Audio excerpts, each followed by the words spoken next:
The transversus abdominis plane block is a useful technique to provide analgesia for procedures on the lower abdomen. In this video, we'll describe the anatomy, sonoanatomy, and some tips and tricks to ensure your patients get the most out of your TAP blocks. The abdominal wall is made up of several muscles. Posteriorly, we have the psoas major, the erector spinae group, the quadratus lumborum, and latissimus dorsi. Running down the anterior midline is the rectus abdominis muscle. The lateral wall of the abdomen consists of three stacked muscles and fascia layers. The innermost is the transversus abdominis, the middle and the thickest layer is the internal oblique, and the outermost is the external oblique muscle. The spinal intercostal nerves exit the vertebral foramina and wind their way around the trunk between the transversus abdominis and the internal oblique. They penetrate the rectus sheath before emerging anteriorly to innervate the anterior midline. At the midaxillary line, they also give off a lateral cutaneous branch, which divides to innervate the anterolateral and posterolateral aspects of the trunk. Together, the anterior cutaneous and lateral cutaneous branches innervate the majority of the truncal surface, minus the area at the posterior midline. The intermuscular fascial plane the nerves travel in within the abdomen is called the transversus abdominis plane.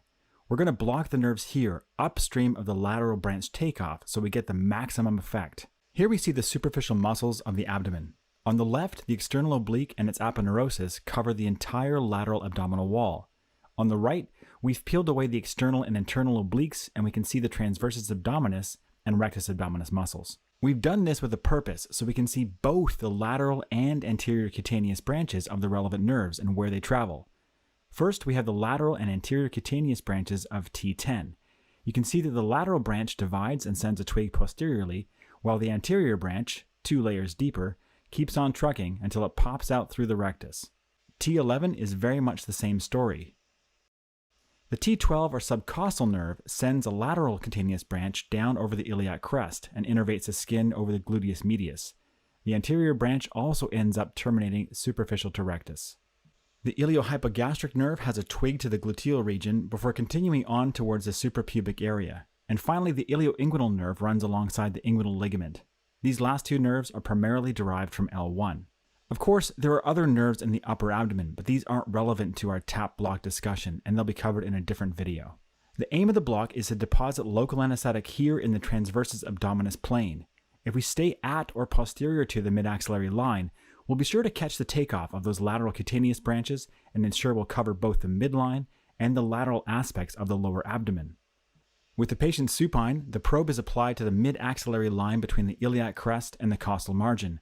A block needle is inserted in plane from the anterior aspect and advanced to the target fascial plane. Here's a typical sonogram for the TAP block. Note the 3 layers of muscle with subcutaneous fat above and the abdominal cavity below. The TAP plane is the bright fascial line between the internal oblique and transversus abdominis muscle. This is where the nerves travel. A needle will be seen entering the screen from the anterior aspect. A good way to make sure you're looking at the correct muscles is to start scanning near the abdominal midline. Here we see the thick internal oblique inserting into the linea semilunaris. As we travel more laterally, the external oblique and transversus abdominis muscle appear, superficially and deep respectively.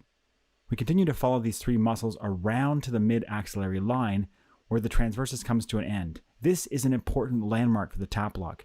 You want to ensure that your local anesthetic reaches this point to provide the best possible spread, and therefore sensory block to the nerves. Here we see the needle approaching from the anterior aspect located within the internal oblique muscle. The needle tip enters the TAP plane, and a small test injection of saline confirms we're in the right location. We then switch to the local anesthetic and continue to inject.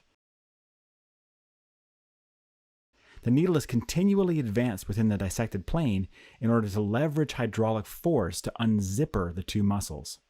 As the needle is advanced, we move the probe in the same posterior direction to keep the tip on the screen.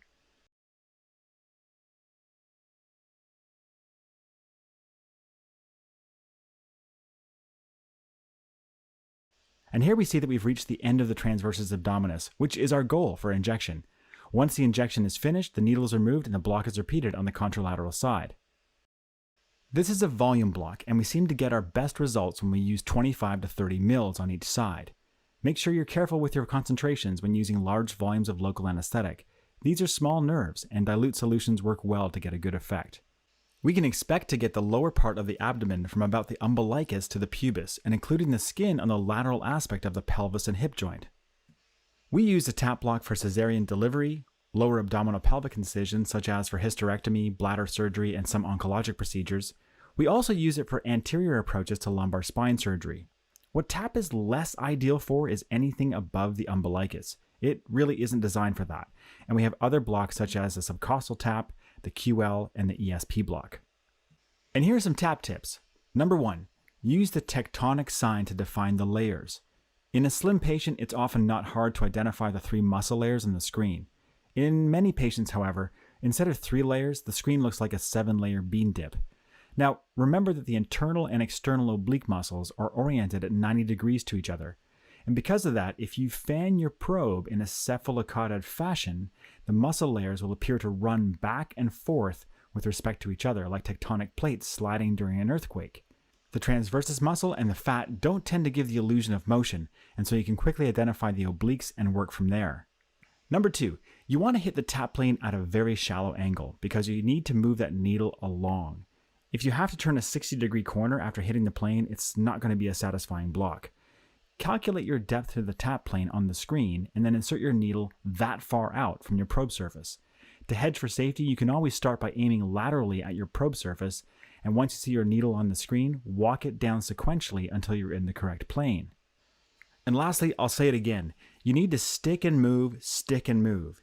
In the early days of TAP, we got a lot of results like this Danish volunteer study. And it was because we were landing the needle in one spot, injecting, and then high-fiving each other and walking away. And because all the locals stayed in one location, we got less than ideal results. The TAP plane often doesn't peel apart like a buttery rectus sheath block. You need to use the hydraulic pressure head of your solution to unzipper that plane and ensure that you have the greatest degree of spread possible. When we pay attention to this technical aspect of the block, our results are consistent and reliable.